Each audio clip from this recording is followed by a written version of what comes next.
On the last episode of Alpha, the Antonio story, Antonio settles into a comfortable situation with Peaches. Just like she said she would, Peaches made the introductions and helped Antonio become a boss.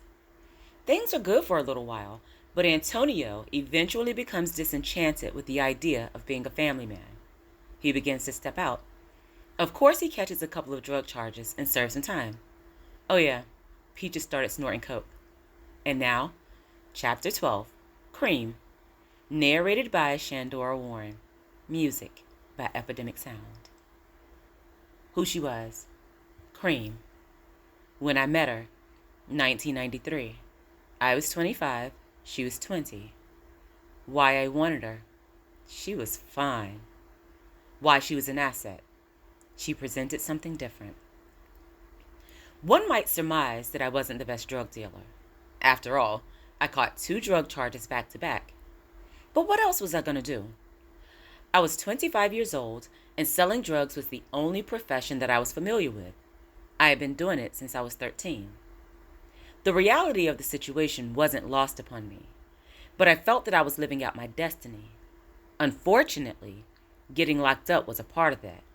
I mean, I didn't want to get locked up, but we all know that it's inevitable when you live that life. Once again, Peaches saw the bigger picture. As soon as my feet hit the concrete, Peaches was ready to put things into motion. I was only home for about a week when she presented everything to me. She said, I didn't want to bring this up until I thought it out, but I think we really need to discuss something. We started this thing a long time ago, and we done came a long way. We came up from that little 1-bedroom apartment to this little 2-bedroom apartment. We moved from selling a little bit to selling a little bit more. But life got to do something different now. I don't want to live like this forever. And being honest, it ain't sustainable. You keep getting caught. So I was thinking. You know I'm a beast with coming up with a plan. I'm also a beast with stashing away money. I've been doing both while you were gone. I think we should open up a strip club. We can hire dancers and sell drinks. The overhead is going to be crazy for the first couple of years, so we'll still have to sell drugs for a minute. But after we're settled in, we can quit and go legit. We can actually live off the club if things go like I'm thinking. I already put the money away for the investment.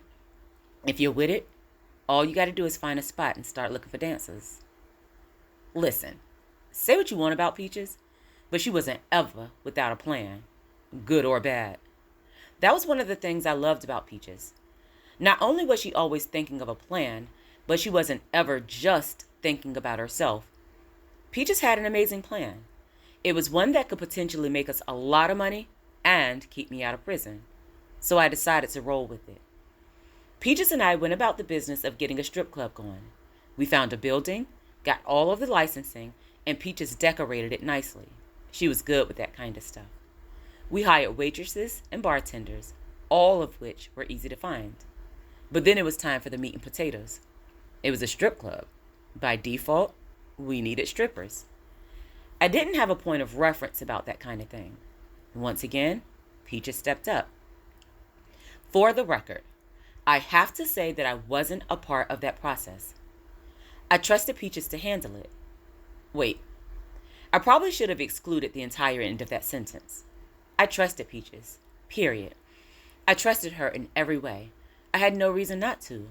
Only I did have a reason not to. Peaches was who she was, but Peaches was who she was. That makes sense once you realize it makes sense. Peaches being who she was could be a good thing or a bad thing, depending on the situation. She always stepped up and did what she had to do. But I didn't realize that the other side was everyone else wouldn't always benefit from her choices. Why didn't I realize that? We were only able to step out and start our own thing because Peaches skimped money away from the boss. Every time we moved into another place or advanced our operation, it was the result of Peaches coming up with money that I never knew she had. Whenever I'd ask, Peaches would tell me that she had been saving. But saving from where? We were partners. Everything that I had was equally shared with Peaches. But where was she finding money that I had no access to? I hadn't ever pressed the issue because I benefited from what she was able to save. But did I? Was there more?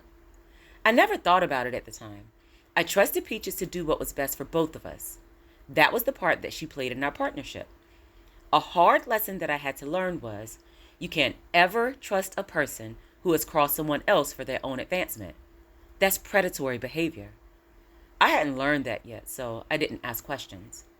Even though I knew that she stole from the boss, I still trusted her. I allowed Peaches to handle the stripper situation, and I didn't ask questions. When I really followed everything, I realized that allowing Peaches to handle that one thing ended up being the biggest mistake of my life. I guess you're assuming that's how Cream entered the equation. And you'd be right. Cream. Cream wasn't ever supposed to happen. I wasn't interested in her. Not in the least. She wasn't even my type. I don't want to get ahead of the story, so this is what happened. Like I said, Peaches was responsible for recruiting the strippers.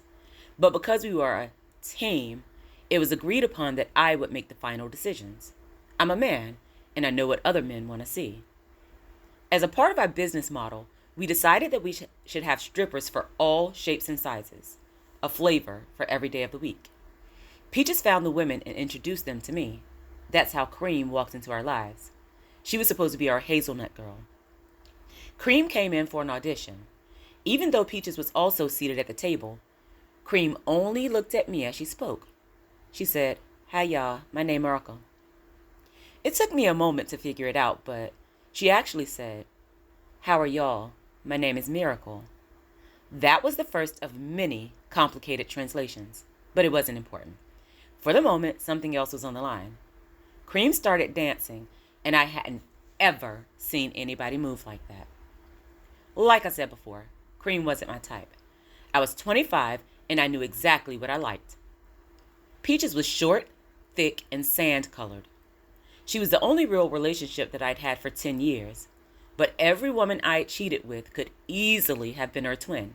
That's what I liked. But that was my personal life, and I was there for business. I didn't expect to see anything that would tickle my fancy. I was wrong. Cream was visually stunning. She smiled and winked her eye after she danced. I don't know if Peaches caught it, but I did. Cream knew exactly what she was doing.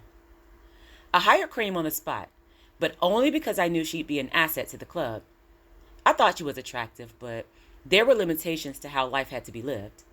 I wasn't above cheating on Peaches, but when it came down to it, we are animals, and all animals compartmentalize. Most mammals have a den where they sleep and protect their young. They go outside of that den when they need to eat and use the bathroom. As humans, we do the same. We sleep in our bedrooms, eat in our dining areas, and expel waste in our bathrooms. I never had the intention to pee in my kitchen. In the short version, I cheated on Peaches, but I ain't never bring it home. It wasn't ever my intention to cheat with anyone who was connected to the business that we were building together. But like I said before, things change. And like they say, the road to purgatory is paved with good intentions. What can I say? I messed up. Thank you so much for listening. Make sure to follow Shenny Tells a Story on Facebook and Instagram. I'd love to hear from you. If you'd like to purchase books by Shandora Warren, they're all available on Amazon in ebook, paperback, and some in hardback formats. Please like and follow this podcast and share it with your friends, family, and frenemies, because all relationships matter, even the toxic ones. Thanks so much for helping me to create the world that I want to see. This is my 10th book. Oh yeah, you're welcome.